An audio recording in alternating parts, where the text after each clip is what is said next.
In this video, I'm going to walk through how to get your first customer go from 0 to 1 so you can eventually get that traction to show investors and get that early stage funding. I'm going to show you using this tool that I've created called the Startup Early Stage Funding Canvas. If you've been checking out the series, I talk about all the different pieces that you need. This is a standalone video, but if you want to watch the other lessons, I've included a playlist. Don't worry about it. Check this out if you want to go from 0 to 1, because that is such a crucial step, especially if you're doing something innovative and disruptive that nobody's seen before. How do you go from 0 to 1? Before we continue, my name is Ed Kang. I'm a 7-time funding founder with 2 exits. That's just a fancy way of saying I failed a bunch of times to your benefit, because I use YouTube channels like this to talk about my mistakes and what I've learned from my mistakes, often more from my mistakes than my successes, so that you can avoid some of the catastrophic mistakes that I've made. Not to say you're not going to make mistakes, but I'm going to try to make your life a little bit easier, especially if you're an early stage founder, you're trying to raise that early stage funding. We're talking pre-seed and seed. I'm also the Chief Strategy Officer for Startups.com. I've advised hundreds of startups directly. Thousands have gone through our program. I've raised over $100 million for my startups, other startups, and funds, as well as worked with a team that's raised over $750 million for startups. So we've been around, we've seen it, and I've tried to boil it all down in a way that you can constructively prepare a plan, take it step by step to go from 0 to 1 and get that first customer and show that traction to investors at an early stage, the traction that they need to see. If you're joining us from Startups.com, thank you so much for your community support, just being part of our online accelerator. Appreciate it. If you don't know what Startups.com is, check it out. While you're here, do the YouTube thing, like, comment, subscribe. It really helps. Let's jump into the tool and let me show you how to go from 0 to 1 and get your first customer. First, let's look at this early stage funding canvas. Like I said, this is a video series, but you're going to be talking to investors at a particular stage. We're talking early stage investors need to see something different than Series A, B, C, D, E investors. You want to be focusing on the early stage investors, and therefore you need to have the key metrics. You need to be ready to share with the investors, especially when it comes to the story of how you got your first customer. Like I said, this is an ongoing series, so you can check out the other videos. The first step, as per my other video series, you're going to do a unique value proposition. This is a 1 sentence, maybe 2 sentences, maximum 3, where your unique value proposition is communicated in a clear, concise, compelling, and contrarian manner. Work on your unique value proposition, because you're going to need that for this next step. As I said before, I'm going to keep saying it again, check out the other video if you want to know how to work on your product UVP and how you validate that UVP. Now we're going to move into the user ICP. And ICP typically stands for Ideal Customer Profile, or ideal client profile, whatever you want to say. It's your ideal customer profile, who you want to sell to. But a lot of founders don't understand that there's an initial customer profile that you might be thinking about. Let me give you an example of where founders go all wrong with this. They say, okay, these are our users. We want to tackle all of them. This would be ideal. Maybe they're individuals who have discretionary income and are going to spend. But that might not be your initial customer profile. Your initial customer profile is typically a segment of the ideal customer profile. Maybe you're targeting them at a specific point in their lives, a specific event, maybe a geographic location, demographics, psychographics, we don't know. Or maybe you're targeting a completely different audience that's going to validate your unique value proposition and get the attention of your ideal customer profile. We don't know this. There's so many different permutations and combinations of the ICP, and this is where founders really struggle and they run into problems. They have initial headaches. Let me give you an example from a startup that we did. We were doing an ed tech platform in higher education, and we wanted to target executives in companies, especially those working in HR. But we realized how hard it was to reach them. Although they were our ideal customer profile, it was very difficult to reach them because we didn't have enough social proof. We didn't have enough traction in the marketplace to show the ideal customer profile and get them to become early adopters, to buy from us. Instead, what we decided to do was attract the initial customer profile, which were already successful executives who have moved on from HR. And that might be weird because, wait a second, wasn't our product supposed to be for HR individuals, executives, leaders in HR? But we realized that if we can tackle and get the demographic using our stuff that already were successful, that was the social proof that we needed to eventually present to other HR individuals. And it worked. Eventually, our demographic changed, the users changed to go more into the wider part of our market because, well, it was difficult getting the initial customer profile on board, but it was so much easier to get the ideal customer profile on board. And I have experienced this over and over again with all my startups. I start with an ideal customer profile. Oh, it'd be really nice for all these people to start buying. Gen X, Gen Z, millennials, whatever, everybody, the largest wealth transfer in the world, all these people who've got money, that would be ideal. The ideal customer profile is someone who has money to pay for my stuff. But maybe you need to go to free users. And often I found a subset of the market. And I said, if I can get their attention, then that word of mouth, that buzz, they're going to get me to the other demographic. And founders don't recognize this. It's the same way when you're looking for investors.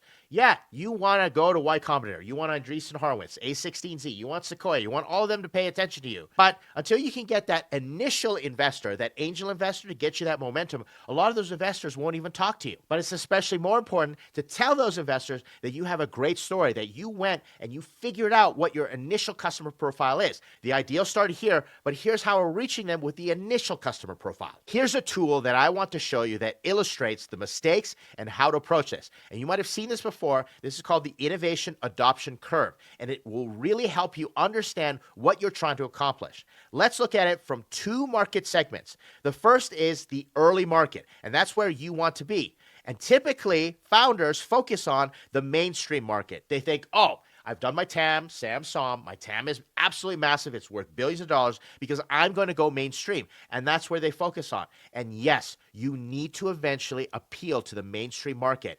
You have to have that huge market if you want to be working in a startup that's going to be disruptive, go unicorn, and you want investors to pump in their money knowing that you're going to 10, 15, 50, 100x their money because the market is absolutely massive.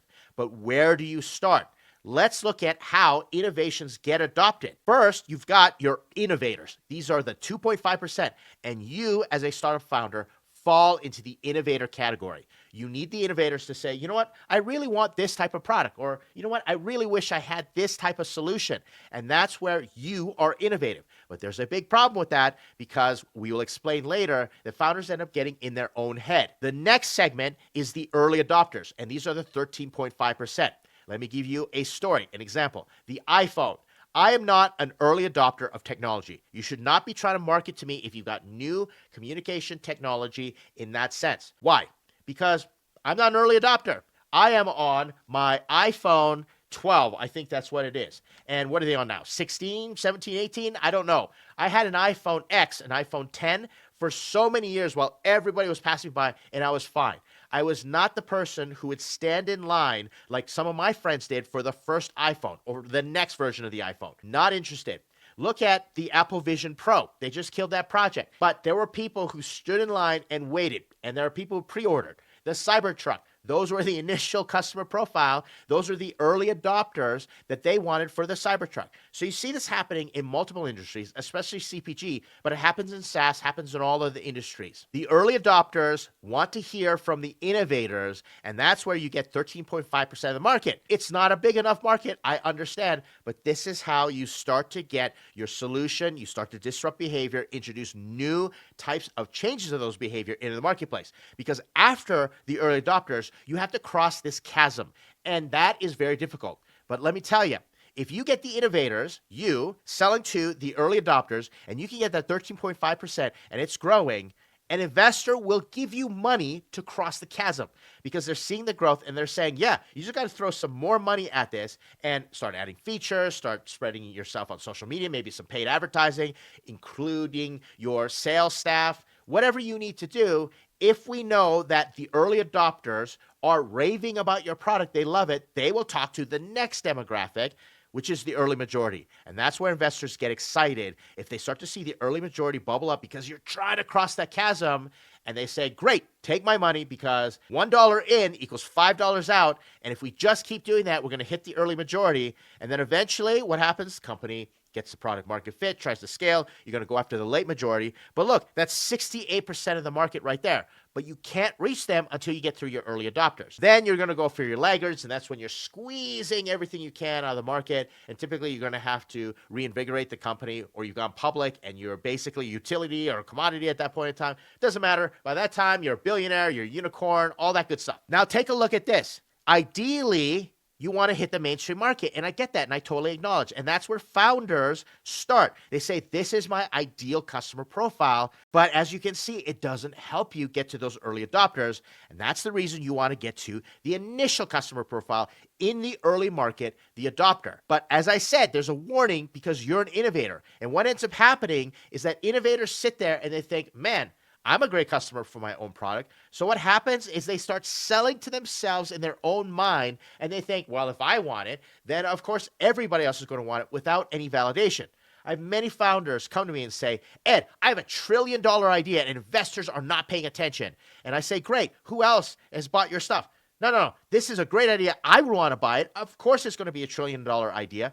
That's not validated and investors aren't going to be interested. So here's what you have to do. You have to stop selling to yourself in your own mind. And I see this in pitch decks. I see this everywhere. Founders start pitching and they just automatically assume that everybody knows what they're talking about and it's a great idea.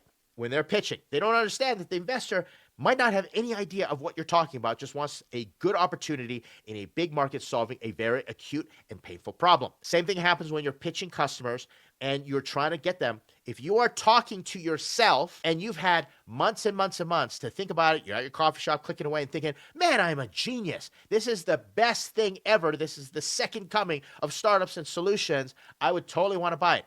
And yes, you have to start there because you are the innovator and you're going to find other innovators. But guess what? A lot of times innovators don't want to be early adopters of other products. I'm an innovator and I don't want to be an early adopter of iPhones or phones in general, communication technology.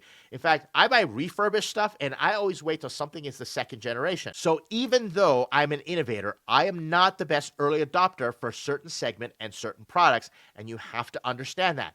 It's when founders try and pitch their solution to other founders. And I think that's just totally backwards. It's not going to help. I see this happen on Reddit all the time. Founders pitching other founders. Do you think it's a good idea? Well, of course, they're either going to think it's a good idea or they're going to think it's a bad idea. But who cares? What does it matter? They're not your customers. You should be pitching potential early adopter customers. And I want to show you how you target that. But make sure, stop selling to yourself in your own mind.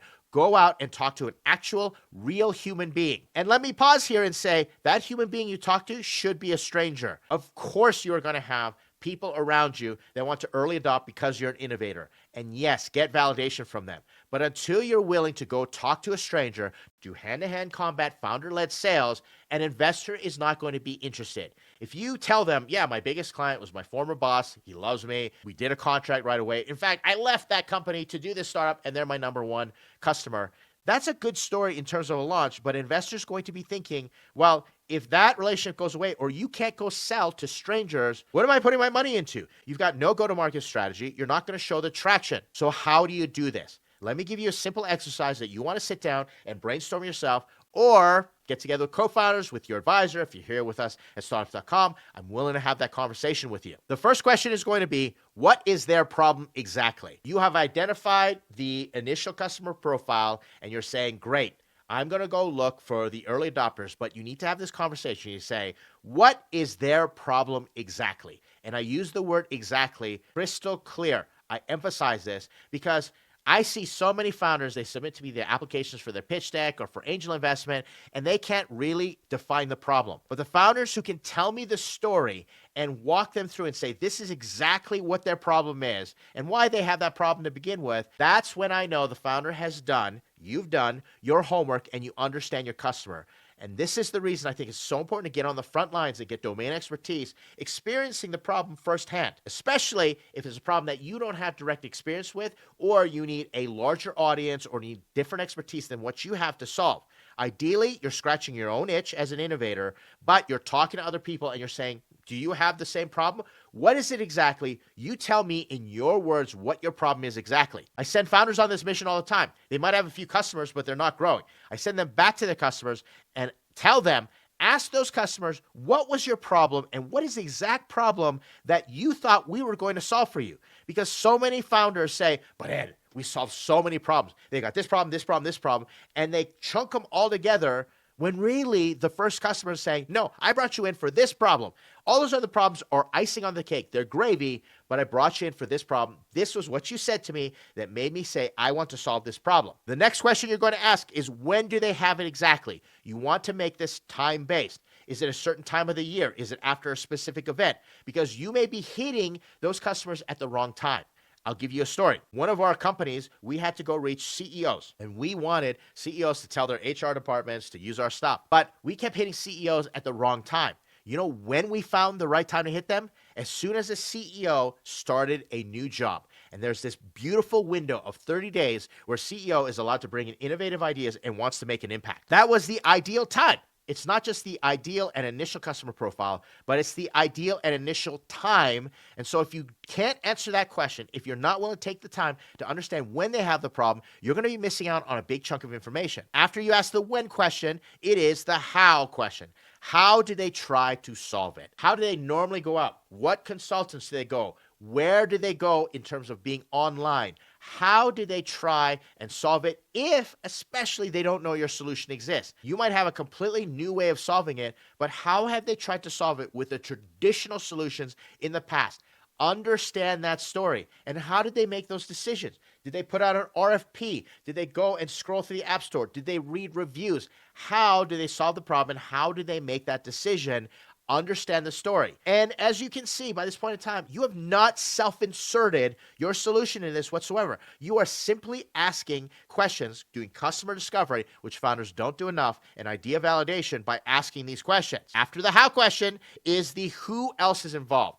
This is a question that is a secret hack. You may not realize that other people are involved. For example, let's say your user are students, but students don't have the money to pay for your solution. So who pays for it? Their parents. Or maybe students do have the money because they're in college, but they're not going to make that decision until an advisor, maybe someone in academia tells them, a teacher tells them. That's how you find those leverage points, those relationships. We call it referential power. The power that somebody has to refer someone else to a solution. You might want to find those people. Same thing with my EdTech. The people who were already successful had the power to refer the people who weren't successful. So if we could capture them and make them part of my initial customer profile, they would refer, they are involved in decision making. I've had CEOs with that EdTech platform tell me, Ed, I will sponsor anyone in my organization that wants to go through your program. I go, great. Then I go direct to my customer and say, did you know your CEO is going to sponsor you? It's a slam dunk right there. I figured out who else is involved.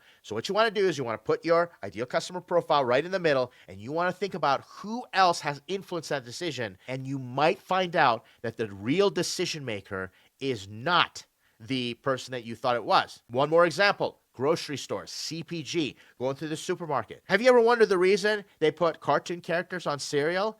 Well, it's because moms who make the buying decision are influenced by their children. They're pushing the shopping cart along, and a kid is in the shopping cart and sees a picture of Tony the Tiger, sees a commercial, and says, ooh, I want that cereal, I want that cereal. Parents listen to their children. Same time, we looked at moms and how moms or wives influence husbands' decisions. And that's how we get to the husband or the man of the house who says, I want to make that decision, and I can make that decision and spend the money, but who else is influencing them? This is where you get into the influencer economy, the creator economy. There's so many ways that you can go about this, but figure out who else is involved, and you might find a secret hack, a leverage point that you want to take advantage of. And finally, you're going to answer, where can we reach them? Because you will already have secret nuggets, breadcrumbs to this information if you've done the what, when, how, who, because you will start to understand where. I do a lot of research now on Reddit because guess what? I can subdivide, I can go into all the niche subreddits and I can chunk them out, divide them out in terms of the types of problems that they have. I can listen and I can start typing in and start asking questions, and I will get answers to my very specific questions in a way that become actionable, that help me. Reddit is a wonderful place. Some people use Facebook groups. Some people go out and they use LinkedIn and they're starting to ask questions. But where do they hang out? Where do they congregate? Not just to solve the problem, but where do they normally go? Do they normally go to associations? Do they normally go to this type of website? Maybe there's an obscure magazine or an obscure club, a meetup that they go to that you didn't realize. And it's like, hey, this is blue ocean territory. My competition is not there. You figure out where they went. And guess what? That where is going to become a channel, which is a part of this early stage funding canvas. That is going to help you later on develop those channels out so you get constant flow, constant deal flow, constant customers, constant leads. But you will need to answer this where question first. And then the last step is to test, and then test again. Test it out. If you cannot go from this ideal customer profile to initial customer profile and then test it and actually get a response, an action from them, that's what I track, then you're going to have to go back to the drawing board. I check my metrics on specific startups, sometimes every day, sometimes every week. I do this in YouTube. I check my metrics here on YouTube because I'm testing different ideas, different things. This whole series has come about because I'm testing, and I'm not afraid to test. If you're afraid to test, you're not going to be a founder. You're not going to get to product market fit, and you're not going to be the type of investor that actually wants to invest in you because you are afraid to test, because investors all know you're going to make those initial mistakes. It is okay to pivot your ideal customer profile to your initial customer profile and then back and forth all over again. But let me give you a pro tip. Tell the investors that you did it. Explain, we have eliminated these ideal customer profiles. We found the initial one, then we pivoted and we did this and we found this out, and then we found that secret hack. We found out something that all our competitors don't know, and we're going to mine this out. And if you can show the investor that, they'll be so much more interested in your story. The rest of the canvas is going to show you the other steps to really maximize that story. But right now, as you saw, we start off with your unique value proposition, then add your initial customer profile and bring the two together. And we're going to squeeze to the point where the investor says, take my money. I have no other choice. I'd be a fool not to invest in your startup. I hope that was helpful. Watch some of the other videos that I put on the screen here. As I said, I'm going to put up the playlist that I want you to watch as you can go work through the entire funding canvas, and I'm going to keep putting out these videos. And if you've been applying for my angel funding, my YouTube angel fund, as well as sponsorship to help you raise more money, this is your chance to go back and redo your application to say, all right, I've learned, which I would appreciate in understanding that you are on a journey and you're willing to learn, and I've updated my application, and this is what I've learned so far. And guess what? I got my first customer. We're going to talk about that in the next video. Thanks so much. I'd love your feedback. Let me know. Share this with your other founder friends, your colleagues, your coworkers, your co-founders. Work on this together, and I'll see you in the next video.